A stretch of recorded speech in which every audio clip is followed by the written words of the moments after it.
Bismillahirrahmanirrahim. Assalamualaikum Ustaz. Waalaikumsalam warahmatullahi wabarakatuh.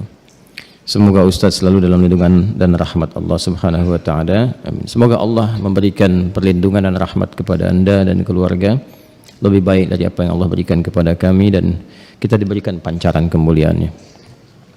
Ustaz, sebelumnya saya minta tolong penjelasan tentang menikah dengan sepupu. Apa di dalam Islam diperbolehkan? Kalau memang dibolehkan, saya mohon penjelasannya Ustaz. Karena saya ada berhubungan dengan sepupu. Kebetulan ayah saya dan ayahnya adik, dan ayahnya adik kakak. Kenapa kebetulan? Ya, emang adik kakak kan, bukan kebetulan ya.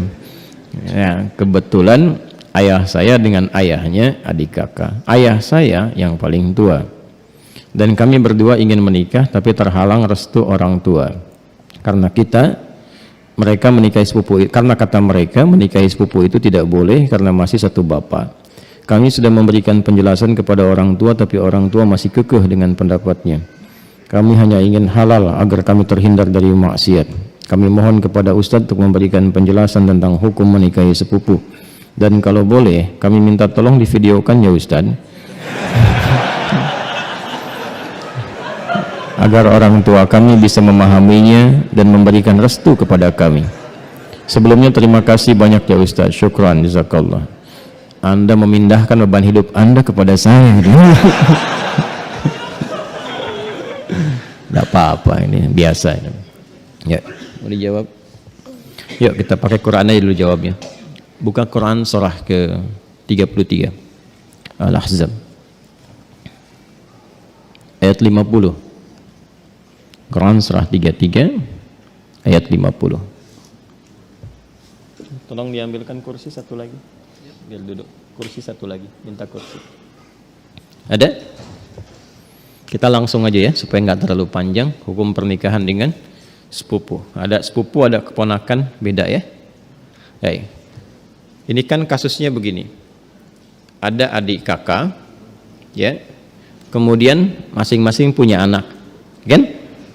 Anaknya ini saling punya rasa, ya, saling mencintai. Baik ya, masih ingat yang pernah saya sampaikan?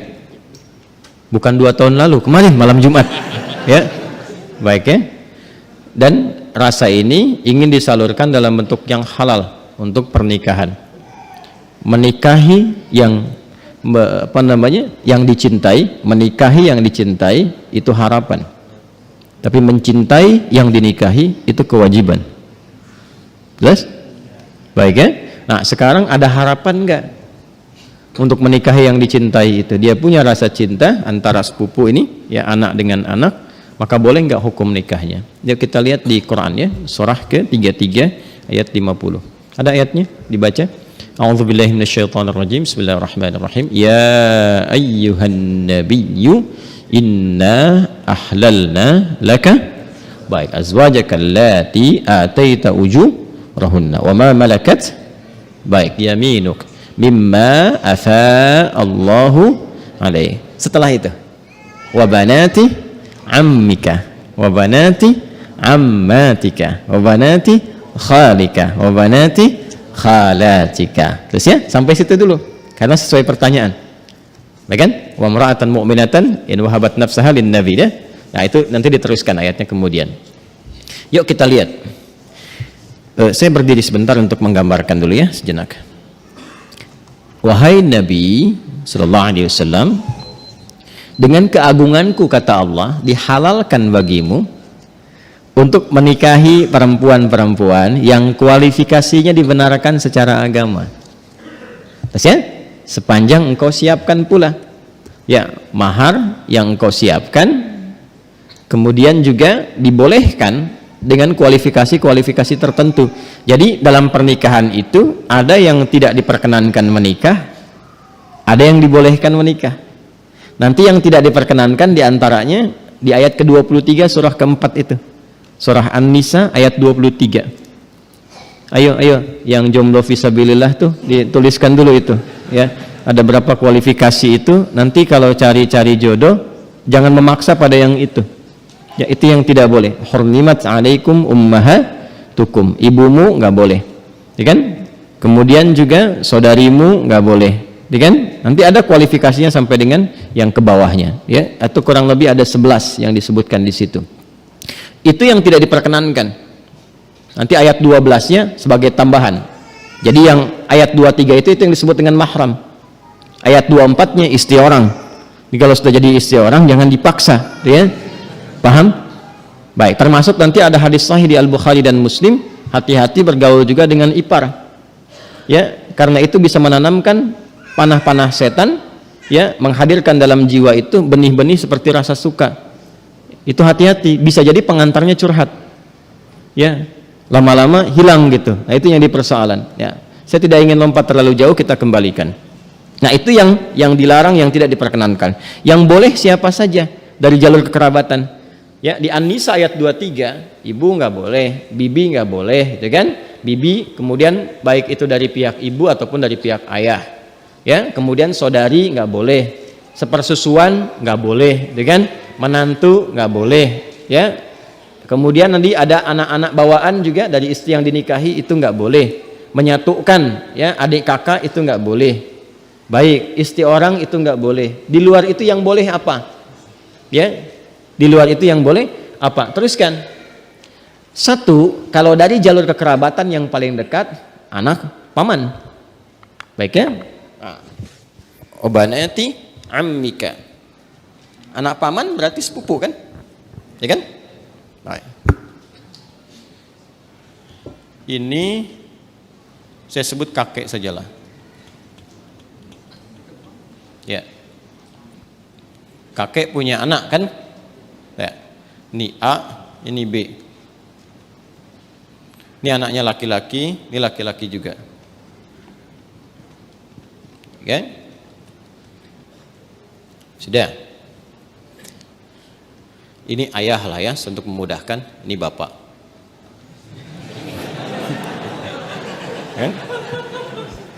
Kan punya anak kan?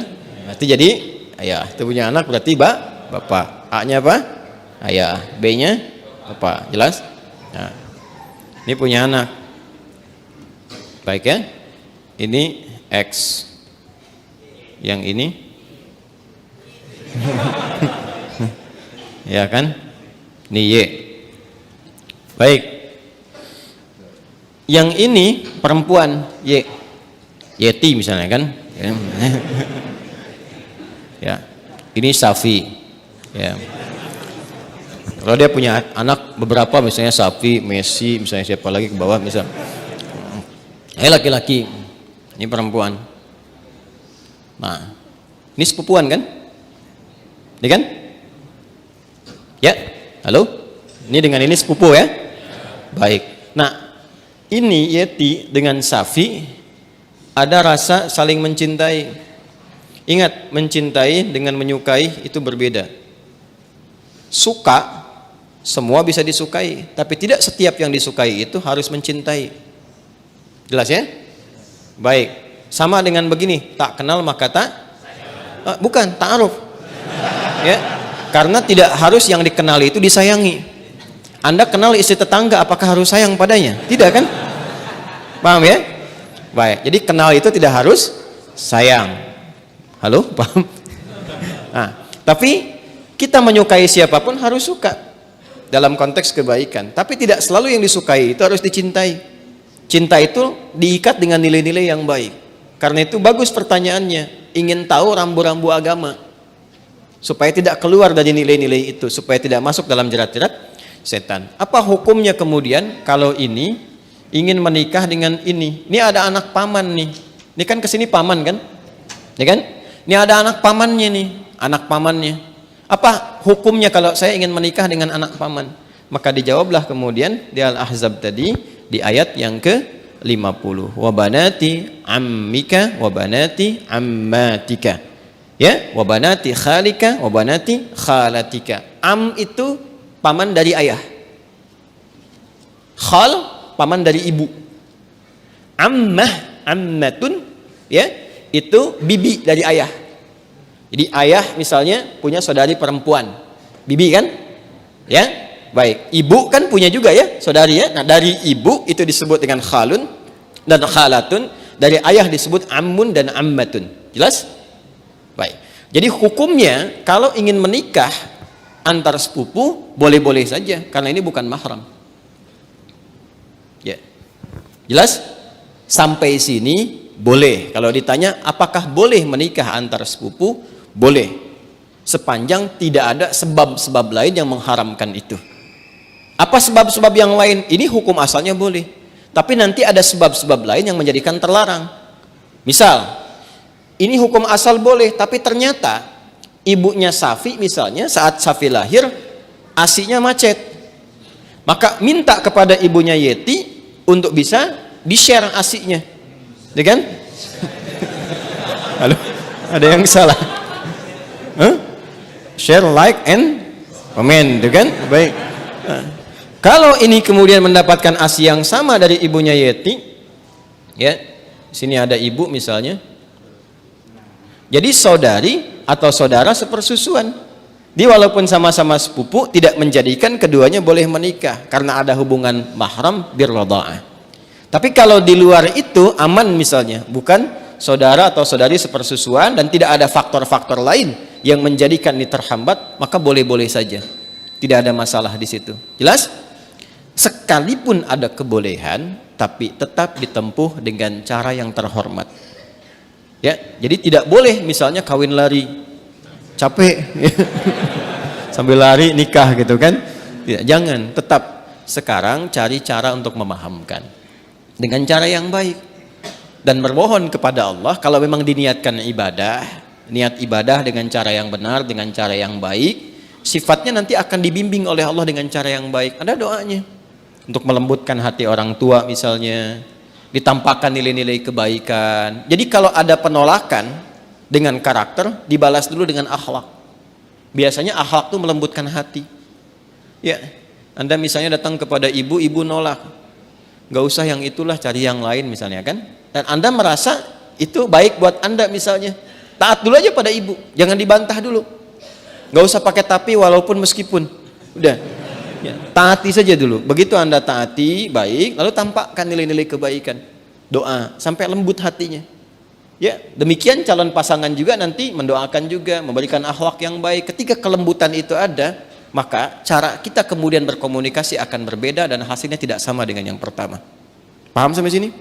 Baik. Jadi jangan bergantung ya yang bertanya pada video ini untuk dibawa kepada orang tua. Ya. Ini jawaban Ustadz Adi misalnya, tidak ya. Bagi saya tetap hukum aja yang didahulukan. Ini hukumnya boleh, tapi akhlak itu yang diutamakan. Paham sampai sini? Baik. Nah, supaya tidak keliru memahami, kalau kita teruskan itu ada kalimat khalisatan laka min dunil mu'minin. Ada kekhususan untukmu. Teruskan ayatnya deh, teruskan ayatnya. Yang berlaku khusus selain bagi orang-orang beriman yang lain dari kalangan umatmu. Itu yang dimaksudkan itu yang sebelum ayat itu, yaitu setiap perempuan yang menyerahkan dirinya untuk dinikahi. Itu kekhususan bagi Nabi SAW. Ya, jadi ada sifat yang spesial bagi Nabi ketika berhijrah. Ada di antara sahabat-sahabat mulia beliau itu yang kemudian meninggal dunia, meninggalkan anak-anaknya, ada istri dan keluarganya.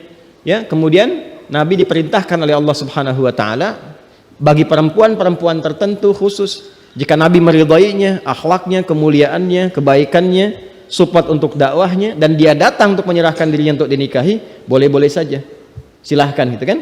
Atau perempuan-perempuan umum, dalam arti bukan yang telah bersuami ditinggal, meninggal dunia, ya, yang masih status single dan sebagainya, yang Nabi ridai kualifikasinya boleh dinikahi. Sedangkan dalam standarnya kan mesti ada wali kan.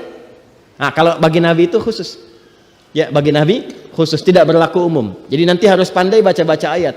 Ada yang khusus untuk Nabi, ada yang umum berlaku untuk umatnya. Di ayat ini ada dua kualifikasi. Ada yang umum sifatnya seperti menikah antar sepupu itu, ada yang khusus sifatnya seperti perempuan yang datang sendirinya untuk minta dinikahi. Jadi nggak boleh misalnya ada ustadz, ada dari akhwat datang, ustadz silahkan nikahi saya. Ya, misalnya kan, tuh. Walinya mana? Nggak apa-apa, saya jadikan Allah sebagai wali saya. Dia, nah itu nggak boleh. Paham ya? Itu nggak boleh hukumnya. Jelas? Nah, itu diantaranya ditemukan. Karena ini ada kisah kenapa ayat ini turun. Salah satunya kisah Sayyidah Maimunah Al-Ansariyah. Ya, ada kisah menyebutkan demikian. Ada kisah menyatakan Zainab Al-Ansariyah datang kepada Nabi sallallahu alaihi wasallam menyerahkan diri beliau untuk dinikahi. Jika memang ada nilai-nilai kebaikan yang bisa disupportkan untuk dakwah Nabi, maka direspon dengan turunnya ayat ini. Itu yang disebutkan oleh Imam Ibnu Jarir At-Tabari dalam tafsirnya, ya, tafsir At-Tabari atau Jami' Al-Quran di jilid yang ke-12 halaman 29.